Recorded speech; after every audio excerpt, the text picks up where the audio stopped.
Olá, pessoal! Estamos aqui hoje mais uma vez para refletirmos juntos a nossa liturgia do dia, tá certo?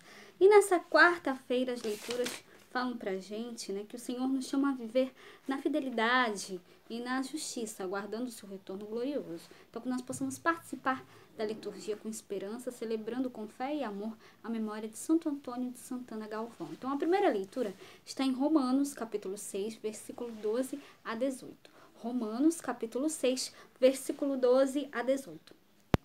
Não reine, portanto, o pecado em vosso corpo mortal, para lhe obedecerdes em suas concupiscências.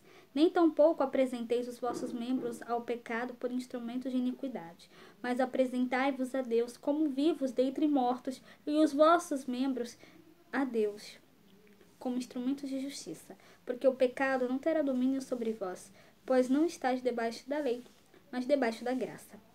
Pois que pecaremos porque não estamos debaixo da lei, mas debaixo da graça? De modo nenhum. Não sabeis vós que é quem vos apresentardes por servos para lhe obedecer? Sois servos daquele a quem obedeceis, ou de pecado para a morte, ou da obediência para a justiça? Mas graças a Deus que, tendo sido servos do pecado, obedecestes de coração à forma de doutrina a que fostes entregues, e libertados do pecado, fostes feitos servos da justiça. Então, a primeira leitura fala pra gente, sobre a graça, que fala sobre a graça, que ela não nos deixa permanecer no pecado. Antes, a primeira leitura fala que a graça não nos deixa permanecer no pecado. Antes, livra-nos do poder do pecado. Então, oferecei-vos a Deus como pessoas que passaram da morte à vida. Então, que nós realmente possamos sempre dar glórias e graças a Deus por tudo que Ele faz por nós e por sempre estar conosco. Ele sempre está ao nosso lado, nos ajuda a superar todas as dificuldades e os obstáculos. E agora, falando do Evangelho, hoje ele está em Lucas capítulo 12, versículo 39 a 48. Lucas capítulo 12, versículo 39 a 48. Naquele tempo, disse Jesus aos seus discípulos: Sabei, porém, isto, que se o pai de família soubesse a que hora havia de vir o ladrão, vigiaria e não deixaria minar a sua casa. Portanto, estai vós também apercebidos, porque virá o Filho do Homem à hora que não imaginais. E disse-lhe Pedro: Senhor, dizes esta parábola a nós ou também a todos? E disse o Senhor: Qual é, pois, o mordomo fiel e prudente a quem o Senhor pôs sobre os seus servos para lhes dar a ração?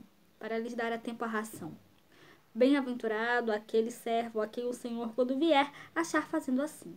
Em verdade vos digo que sobre todos os seus bens o porá. Mas se aquele servo disser em seu coração: O meu senhor tarda em vir, e começar a espancar os criados e criadas, e a comer, e a beber, e a embriagar-se, virá o senhor daquele servo num dia em que o não espera, e numa hora em que ele não sabe, e separá-lo-á, e lhe dará a sua parte com os infiéis. E o servo que soube a vontade do seu senhor e não se aprontou, nem fez conforme a sua vontade, será castigado com muitos açoites. Mas o que a não soube e fez coisas dignas de açoites, com poucos açoites será castigado. E a qualquer que muito for dado, muito se lhe pedirá. E ao que muito se lhe confiou, muito mais se lhe pedirá. Então, em vista do seu ensinamento sobre a ocasião do seu retorno, Jesus conta 3 parábolas aos seus discípulos e para nós hoje no Evangelho. A primeira parábola, empregando a figura do ladrão inesperado, insiste no tema da vigilância e da prontidão do discípulo na expectativa da vinda do Senhor. A segunda não trata tanto da espera do retorno do Senhor, mas da boa e devida administração de seus bens durante a sua ausência. O contrário do discípulo administrador fiel é o servo mau, na terceira parábola. O servo mau usa dos bens que lhe foram confiados para maltratar os outros.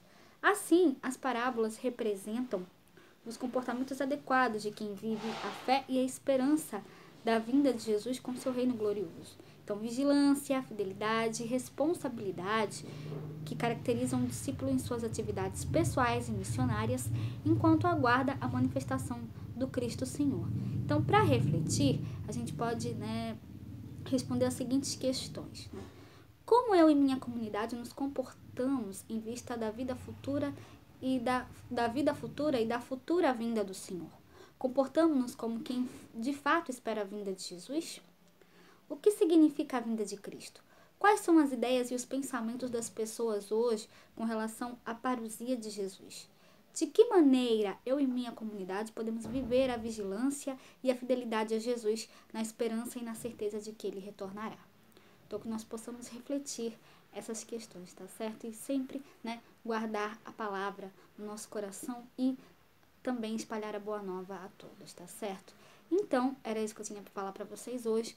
Muito obrigada a todos por curtirem, por comentarem. Aqueles que só assistem mesmo, também agradeço. Espero que vocês tenham gostado dessa reflexão de hoje. Espero encontrá-los todos aqui amanhã, quinta-feira, se Deus quiser, para continuarmos refletindo cada vez mais as leituras da Sagrada Escritura. Então, muito obrigada a todos e até a próxima, se Deus quiser.